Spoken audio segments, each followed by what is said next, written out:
हमारी शादी कितने जल्दी 2 महीने बीत गए ना, और हमें पता भी नहीं चला। हाँ जी, सही कहा आपने।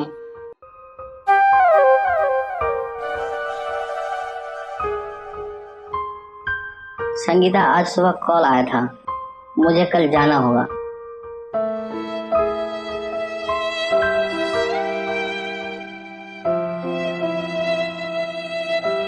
प्लीज भैया, प्लीज मत जाओ, प्लीज भैया। इधर आओ छोटी, मैं आपको एक बात बताता हूँ, फिर आप मुझे बताना। देश है तो हम हैं, ऐसा मानकर देश की सेवा करनी चाहिए। देश प्रेम और देशभक्ति से बड़ा कोई धर्म नहीं है।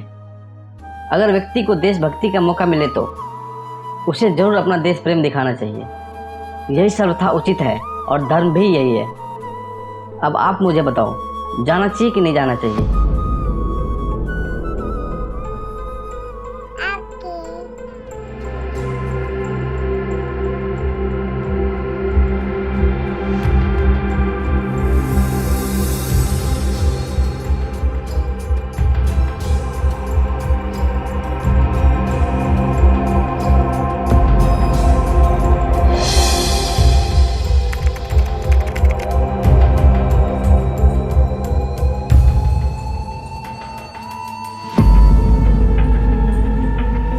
क्या हुआ रमेश, परेशान लग रहे हो?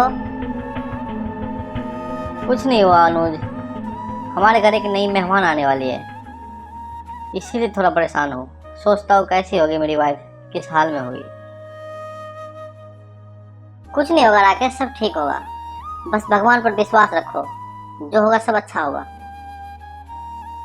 बधाई हो कप्तान साहब, आपके घर में लक्ष्मी पधारी है।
हमारी शादी कितने जल्दी 2 महीने बीत गए ना, और हमें पता भी नहीं चला।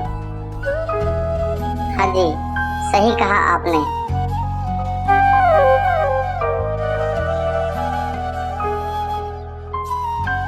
संगीता, आज सुबह कॉल आया था, मुझे कल जाना होगा।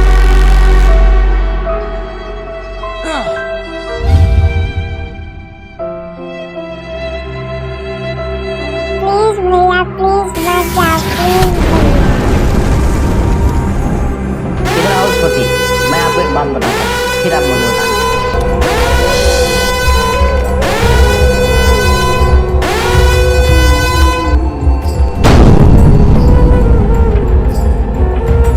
क्या हुआ रमेश, परेशान लग रहे हो?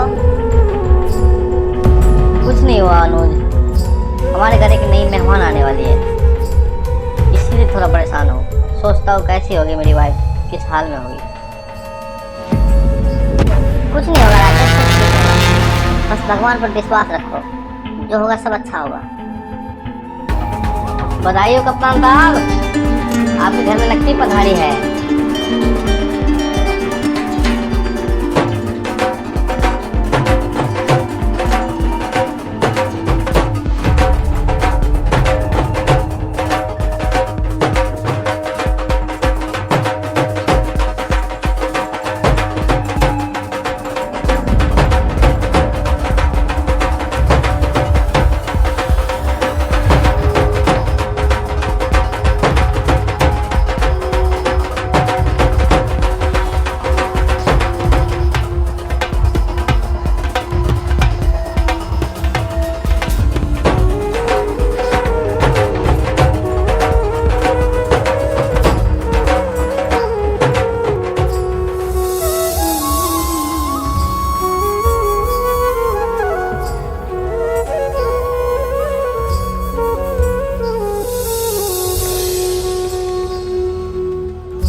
क्या हुआ राकेश?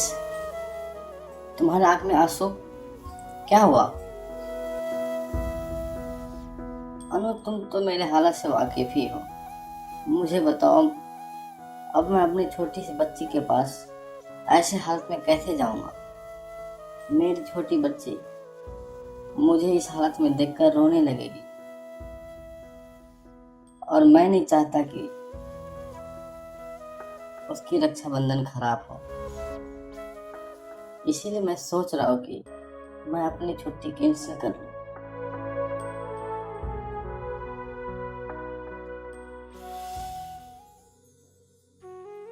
राकेश, तुम्हें अपनी छुट्टी कैंसिल नहीं करनी चाहिए, क्योंकि तुम्हारा यह हाथ तुम्हारी हकीकत है और कभी न कभी यह तुम्हारे परिवार को जरूर पता चलेगा। इसलिए तुम्हें छुट्टी लेकर घर जरूर जाना चाहिए। ऐसा इसलिए भी जरूरी है क्योंकि अगर तुम अपने परिवार को खुद के बारे में नहीं बताओगे तो, और उन्हें यह बात किसी और से पता चलेगा तो उन्हें बहुत बुरा लगेगा। सही कह रहे हो अनुज, मुझे जाना चाहिए। शुक्रिया मेरे दोस्त।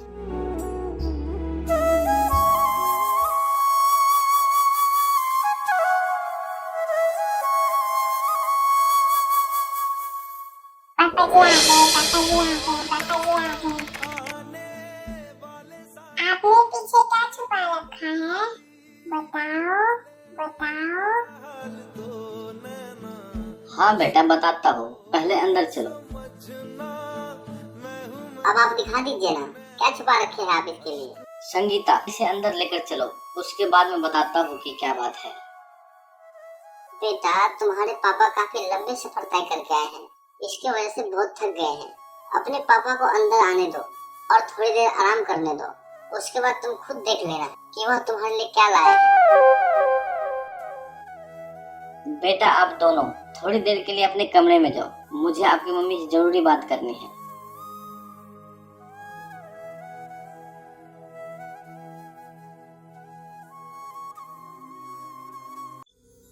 संगीता, मैंने सोनी से अलग इस बात के लिए किया कि ताकि मेरी परेशानी समझ सको, क्योंकि मेरी परेशानी जानने के बाद अगर तुम ही परेशान होकर रोने लगोगी तो सोनी कौन समझाएगा?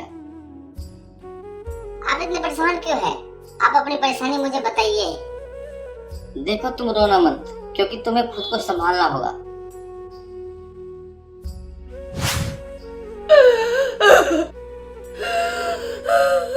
देखो, अगर तुम रोगी तो सोनी कौन समझाएगा, उसे कौन संभालेगा?